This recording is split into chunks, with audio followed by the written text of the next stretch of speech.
नमस्कार, news nation आप देख रहे हैं। दमदार 10 में आपका स्वागत है। मैं हूं विद्यानाथ झा। यूपी में फेल हुए राहुल भैया, अब प्रियंका गांधी वाड्रा के सहारे कांग्रेस की है चुनावी नैया। यूपी में कैसे होगा कांग्रेस का बेड़ा पार? क्या कांग्रेस के प्रोजेक्ट प्रियंका से टलेगी पार्टी की हार? जी हां, आज दमदार 10 में यही हम आपको दिखाएंगे। और दमदार 10 में बात कांग्रेस के एक बड़े दांव की, जिसमें उसे अपने लिए संजीवनी नजर आ रही है। पार्टी ने यह कहा है कि यूपी चुनाव प्रियंका गांधी के चेहरे पर लड़ा जाएगा। खुर्शीद के बयान के बाद राजनीतिक हलचल तेज हो गई। सवाल यही कि क्या यह कांग्रेस का मास्टर स्ट्रोक है या फिर पार्टी ने प्रियंका की साख को ही दांव पर लगा दिया है।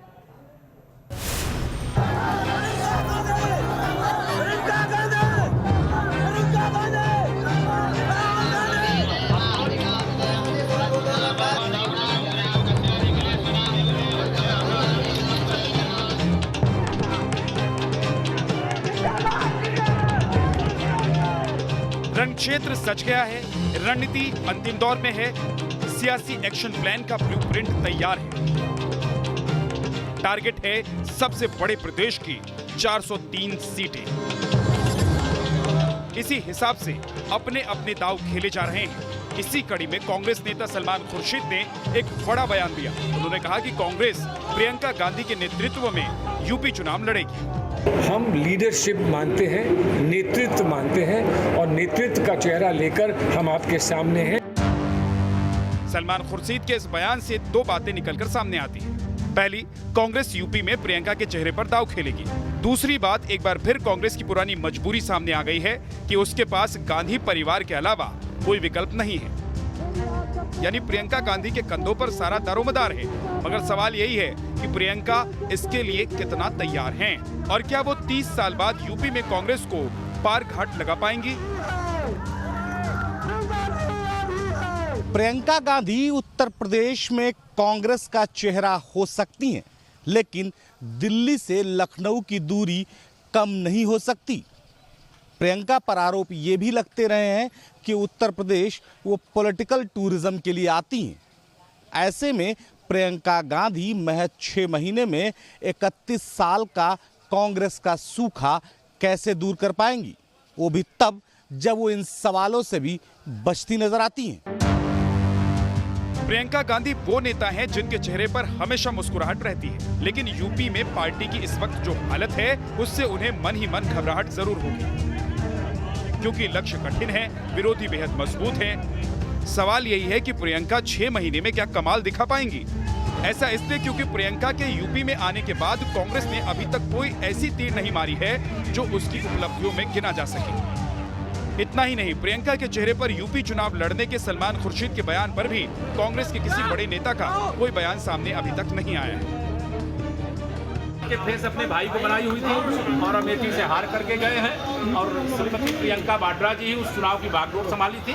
प्रियंका जी और कांग्रेस का उत्तर प्रदेश में मेरे हिसाब से, मैं जो जानता हूं, उनके पास फोटो खिंचाने वाले नेता हैं। बाकी पिछले चुनावी आंकड़ों पर गौर करें तो साल 2017 में कांग्रेस ने समाजवादी पार्टी के साथ मिलकर चुनाव लड़ा था, जिसमें कांग्रेस को 7 सीटें और 6.3% वोट मिले थे। वहीं साल 2019 के लोकसभा चुनाव में कांग्रेस को महज 1 सीट मिली थी, जबकि वोट शेयर 6.4% रहा। उत्तर प्रदेश में पिछले लोकसभा चुनाव के दौरान कांग्रेस की राष्ट्रीय महासचिव प्रियंका गांधी केवल पूर्वी यूपी के प्रभारी का जिम्मा संभाल रही थी और नतीजे गवाह रहे कि इससे पार्टी को कोई खास फायदा नहीं पहुंचा। हालांकि चुनाव में मिली करारी हार के बाद कांग्रेस ने उनको पूरा यूपी का प्रभार दिया ताकि कांग्रेस की डूबती नैया को किनारा मिल सके। लेकिन प्रियंका की लाख कोशिशों के बावजूद संगठन में फिलहाल वो तेजी नहीं दिख रही है जो चुनाव से पहले नजर आनी चाहिए। उन्होंने गाइडलाइंस ये दी कि ग्राउंड लेवल पे हमें रहना है, ग्राउंड लेवल पे जुड़ के रहना है। सोशल मीडिया से जुड़े जो लोग थे उनके साथ उन्होंने रेगुलर बात की है। कांग्रेस प्रियंका के चेहरे पर यूपी चुनाव लड़ने की बात जरूर कर रही है, लेकिन उनकी अपनी ही पार्टी के पूर्व नेता प्रियंका पर क्या राय रखते हैं वो इस ट्वीट में देखिए। कांग्रेस के पूर्व नेता सत्यदेव त्रिपाठी ने लिखा है, अमेठी की प्रभारी बनकर प्रियंका गांधी वाड्रा ने जो परिणाम राहुल गांधी को दिया था उसकी पुनरावृत्ति चुनाव 2022 में सुनिश्चित करने में जुटी है। आपको याद होगा कि 2019 के चुनाव में प्रियंका गांधी अमेठी की चुनाव प्रभारी थी, जिसमें राहुल गांधी बीजेपी उम्मीदवार स्मृति ईरानी से हार गए थे। ऐसे में कांग्रेस अगर इस बार प्रियंका के चेहरे पर दांव लगाती है तो प्रियंका की साख भी दांव पर होगी। यही कारण है कि प्रियंका ने यूपी को लेकर बड़ा प्लान तैयार किया है। खबरों के मुताबिक महाराष्ट्र के फॉर्मूले पर कांग्रेस यूपी में 4 कार्यकारी अध्यक्ष बनाएगी। असंतुष्ट नेताओं और जातीय समीकरणों को साधने के लिए ये फॉर्मूला लागू किया जा सकता है। इसके अलावा कांग्रेस प्रदेश की 403 विधानसभा सीटों पर जोर न देकर महज 100 सीटों पर जीतने के लिए पूरा जोर लगाएगी, ताकि वो गठबंधन के लिए दूसरी पार्टियों की जरूरत बन सके। कांग्रेस का यूपी में किसी दल से गठबंधन नहीं हो पाया है। पार्टी सूत्रों का दावा है कि प्रियंका गांधी वाड्रा पार्टी की 100 सीटों के लिए ही जिताऊ उम्मीदवार तलाश रही हैं। प्रियंका को लगता है कि अगर कांग्रेस को 80 सीटें भी मिल जाती हैं तो उसके बिना यूपी में सरकार नहीं बन पाएगी। कांग्रेस की ये सोच ही उनकी हालत बयां कर रही है। जहां बीजेपी, बीएसपी, समाजवादी पार्टियों समेत छोटे दल 403 सीटों के लिए जोर लगा रहे हैं, वहां कांग्रेस जैसी पुरानी पार्टी गांधी परिवार के प्रियंका गांधी जैसे बड़े चेहरे के साथ सिर्फ 100 सीटों को साधने पर जोर लगा रही है। कांग्रेस इसे अपनी रणनीति का नाम दे सकती है, लेकिन इससे यूपी में कांग्रेस की खराब हालत की तस्वीर खुद ब खुद उभर कर सामने आ जाती है। हालांकि प्रियंका गांधी इस बार यूपी में ज्यादा एक्टिव हैं। वो सदी रणनीति से काम कर रही हैं। संगठन को मजबूत करने के साथ ही उनका पूरा फोकस सॉफ्ट हिंदुत्व पर है। प्रियंका ने कभी खुद की पहचान हिंदुत्व से अलग नहीं होने दी। वो जब कहीं किसी दौरे पर जाती हैं तो मंदिर दर्शन के लिए जरूर जाती हैं। वो हाथों में रुद्राक्ष पहनती है। ये तस्वीरें देखिए। अपने रायबरेली दौरे पर प्रियंका गांधी बछरवा के चुरुआ हनुमान मंदिर में पहुंची और माथा टेक कर आशीर्वाद दिया। ये तस्वीरें भी आपको याद होंगी जब प्रियंका गांधी ने इसी साल 11 फरवरी को मौनी अमावस्या के मौके पर प्रयागराज पहुंचकर संगम में आस्था की डुबकी लगाई थी। उन्होंने मनकामेश्वर मंदिर में मन्नत मांगी थी और शंकराचार्य स्वामी स्वरूपानंद से आशीर्वाद भी लिया था। सिर्फ इसी साल की बात करें तो 23 फरवरी को उन्होंने वृंदावन में बांकी बिहारी मंदिर में दर्शन किए थे। 10 फरवरी को वो सहारनपुर में मां शाकुंभरी मंदिर गई थी। मार्च 2021 को प्रियंका गांधी गुवाहाटी में कामाख्या मंदिर में दर्शन करने के लिए पहुंची थी। राजनीति के जानकारों के मुताबिक प्रियंका का ये वो अवतार है जिसके जरिए वो बीजेपी के हिंदुत्व कार्ड की काट निकाल रही हैं। लेकिन बीजेपी इसे कितनी गंभीरता से ले रही है वो साक्षी महाराज से सुनिए। पहले धर्म परिवर्तन होते थे, मोदी ने तो कमाल ही कर दिया। इतना बड़ा धर्म परिवर्तन। जो कहता था मैं कभी मंदिर नहीं जाऊंगा, वो दुपट्टा ओढ़ के मस्तिष्क पर तिलक लगा के गले में माला डाल के पत्नी के साथ घूम रहा है। क्या हो गया? कहीं राहुल इसी मुद्रा में दिखाई दे रहे हैं, प्रियंका इसी मुद्रा में दिखाई दे रही हैं। आने तो समय आगे आगे देखिए होता है क्या। हालांकि ये बात अलग है कि जिस हिंदुत्व के मुद्दे पर प्रियंका बीजेपी को घेरने का प्लान बना रही है, उसी से जुड़ा सवाल उन्होंने अनसुना कर दिया। मुझे सुनाई नहीं दे रहा है कि आप हिंदुत्व के एजेंडे में वापस आ गई हैं।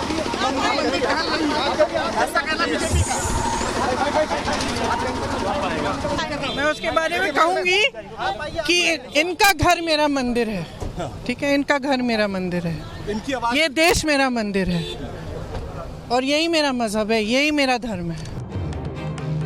सवालों को अनसुना कर देने से आने वाले तूफान से बचना मुमकिन नहीं। चुनाव में महज चंद महीने का वक्त बचा है। सवाल यही है कि कांग्रेस का प्रोजेक्ट प्रियंका कितना कारगर होगा। बहरहाल सॉफ्ट हिंदुत्व के साथ ही प्रियंका लोगों से खुद को कनेक्ट करने का कोई मौका नहीं छोड़ रही। इसी कड़ी में वो करीब 22 साल बाद रायबरेली पहुंची। कार्यकर्ताओं के साथ मैराथन मंथन किया तो अमेठी में एक पीड़ित परिवार से भी उन्होंने मुलाकात की। इस दौरान कांग्रेस का जोश हाई नजर आया। दरअसल कांग्रेस कार्यकर्ताओं ने भी अब इस बात का मर्म समझ लिया है कि जब तक यूपी में गांधी परिवार से कोई बड़ा नेता खड़ा नहीं होगा, कांग्रेस हाशिए पर ही रहेगी। यही कारण है कि कार्यकर्ताओं ने प्रियंका के रायबरेली से चुनाव लड़ने की मांग तेज कर दी है। कांग्रेस को प्रियंका से चमत्कार की उम्मीद है, लेकिन प्रियंका के यूपी दौरे को इस बार भी बीजेपी किसी पॉलिटिकल टूर की तरह देख रही है।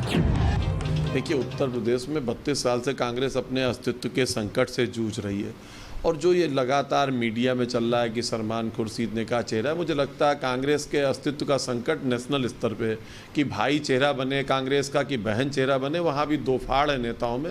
और मुझे नहीं लगता कि ये दोनों लोग उत्तर प्रदेश में कहीं ज़मीनी चुनाव लड़ने के लिए, अमेठी में जो राहुल गांधी का हश्र हुआ और धीरे धीरे जिस तरह कांग्रेस उत्तर प्रदेश में उन दो अपनी जो पैतृक सीटें कही जा सकती तो उन पर सिमटती नजर आ रही, मुझे लगता है ये सिर्फ एक इलेक्शन टूरिज्म है, इसके अलावा और कुछ नहीं।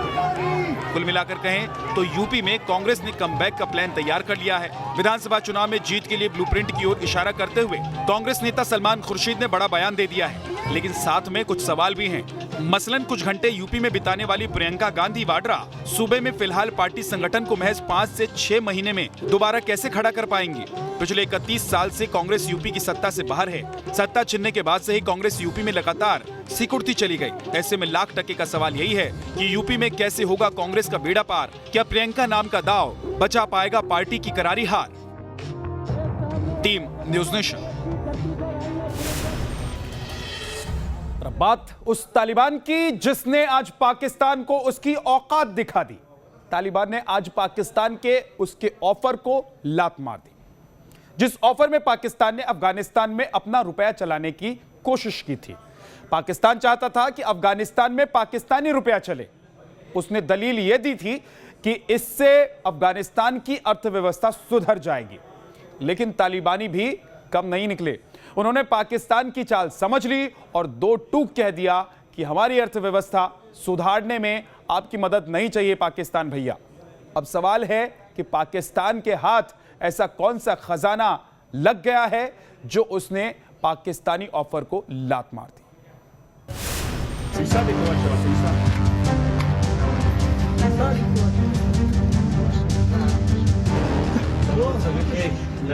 तालिबान के हाथ लगा अकूत खजाना, आलीशान बंगला और करोड़ों की संपत्ति। AK-47 चलाने वाले हाथों में नोटों की ये हरी हरी गड्डियां आई तो आंखों में एक अलग सी चमक आ गई। तालिबानी लड़ाकों का छापामार दस्ता नोटों के बंडलों की गिनती में जुटा है। लेकिन गिनती करे भी तो कैसे? इतने नोट इन तालिबानियों ने शायद ही इससे पहले कभी देखे हो। वीडियो में सोने के कुछ बिस्किट्स भी नजर आ रहे हैं जिन्हें जमीन पर सजाकर तालिबानी लड़ाके उसका वीडियो बना रहे हैं।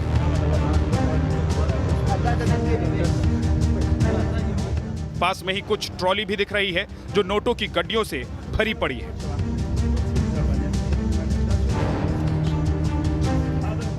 तालिबानी लड़ाके इनमें से नोटों के बंडल निकालते हैं और फिर वापस उसे ट्रॉली में रख देते हैं।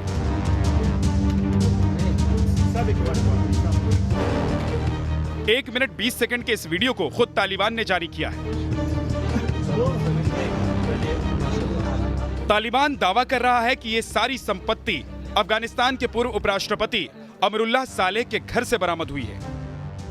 दावे के मुताबिक तालिबान को सालेह के घर से अब तक $6.5 मिलियन यानी कि भारतीय रुपयों में करीब 48 करोड़ रुपए मिले हैं। दावा तो यह भी है कि यह संपत्ति अभी और बढ़ सकती है क्योंकि सालेह के घर की छानबीन की जा रही है।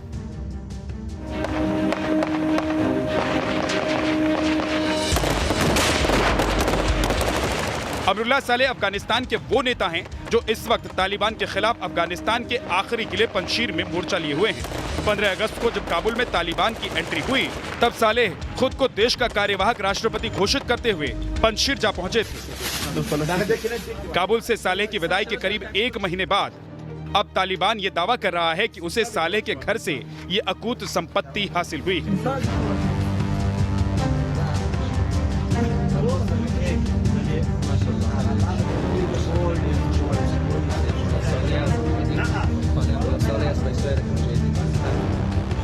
अब जो तालिबान इस वक्त अफगानिस्तान की सत्ता चलाने के लिए पाई पाई की जुगत में लगा है, क्या उस तालिबान के लिए यह अकूत संपत्ति सरकार चलाने में मददगार साबित होगी? तालिबान ने आज ही ये ऐलान करके पाकिस्तान के उस ऑफर पर लात मार दी जिस ऑफर के जरिए पाकिस्तान ने अपनी करेंसी को अफगानिस्तान में चलाने की बात कही थी। पाकिस्तान चाहता था कि अफगानिस्तान उसके साथ पाकिस्तानी रुपयों के जरिए ही व्यापार करे, लेकिन तालिबान ने पाकिस्तान का ये ऑफर यह कहते हुए ठुकरा दिया कि पाकिस्तान को पहले अपने रुपयों की हालत देखनी चाहिए। पाकिस्तान की उंगलियां पकड़कर काबुल की सत्ता तक पहुंचने वाले तालिबान का ये जवाब मियां इमरान खान के लिए किसी झटके से कम नहीं है, क्योंकि अब तक वो अफगानिस्तान में तालिबानी राज के जरिए पाकिस्तानी रुपए को संभालने का ख्वाब पाल रहे थे, लेकिन तालिबान ने उसका ये ख्वाब हकीकत में तब्दील होने से पहले ही तोड़ दिया।